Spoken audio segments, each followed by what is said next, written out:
S5 bears the name of Laken Riley, murdered by one of the more than 7.8 million illegal aliens that Joe Biden and his Democratic supporters deliberately allowed into our country over the last 4 years. In Laken's case, the murderer was paroled into this country through a shocking abuse of this power. He was repeatedly arrested for theft and other crimes in sanctuary jurisdictions, and each time released back onto our streets. Just months before he murdered Laken, he was arrested for theft. But ICE couldn't take him into custody because of the Biden-Harris administration's policies that shield such monsters from arrest and deportation. This measure, first introduced by Representative Mike Collins here in the House, would require ICE detention for illegal aliens who are charged with, arrested for, or convicted of any burglary, theft, larceny, or shoplifting offense. Now, the Democrats have argued that mere accusation of committing a crime should not be grounds for detention, and besides, shoplifting's no big deal.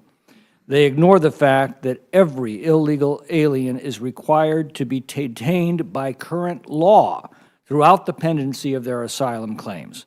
The Democrats thumbed their noses at this law for the last 4 years. Their excuse is that they're prioritizing detaining more dangerous offenders. Well, that's exactly what this bill does, and yet they still oppose it. During his first term, President Trump proved that the president, on his own authority, can secure our borders. He's about to prove that again. President Biden proved that a president who's determined to make a mockery of our immigration laws can willfully open our borders to the most violent criminals and terrorists and gangs and cartels on this planet and use the Democrat sanctuary laws to protect them. This national nightmare ended at noon yesterday. But what of future presidents? This bill assures that what happened to Laken Riley cannot happen again should another Joe Biden disgrace the presidency.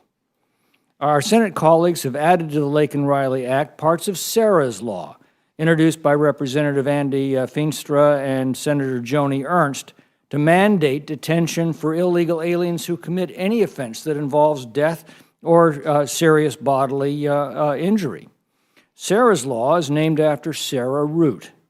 On January 31st of 2016, as Sarah drove home after celebrating her college graduation, an illegal alien who was street racing while drunk slammed into her SUV, snapping Sarah's spine and fracturing her skull. Sarah died days later on February 4th. Within hours of her death, a judge set the illegal alien's bond at $50,000 because ICE refused to lodge a detainer as the law requires, despite a desperate request by local police to do so.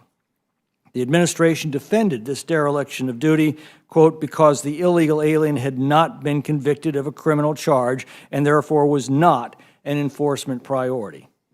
Well, S5 closes this loophole by requiring detention for illegal aliens like Sarah Root's killer, who are arrested for, charged with, admit to, or are convicted of any crime that resulted in someone's death or serious bodily injury. In addition, this bill includes elements of Representative Jeff Van Drew's Detain and Deport Illegal Aliens Who Assault Cops Act, which passed the House just last year and applies the same mandate for those who assault law enforcement officers. This bill would also allow states to bring a civil action against derelict federal officers who refuse to enforce immigration law. This was first introduced by Representatives Dan Bishop and Chip Roy in the Sue for Immigration Enforcement Act. That bill also passed the House and was also killed by Senate Democrats. Well, whether it is sober reflection or perhaps the sobering results of the November election, a handful of Democrats in both houses and the Senate have come over to support this law, and we welcome them.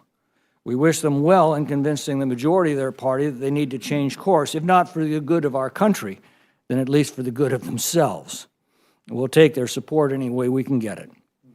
I have every confidence that President Trump will end this scourge upon our nation during the next 4 years. This law and the others that will follow will assure that no future president will be able to unleash upon our country what Joe Biden and his Democratic supporters did. The Judiciary Committee asks this bill be made in order and brought to the floor as soon as possible. I yield back.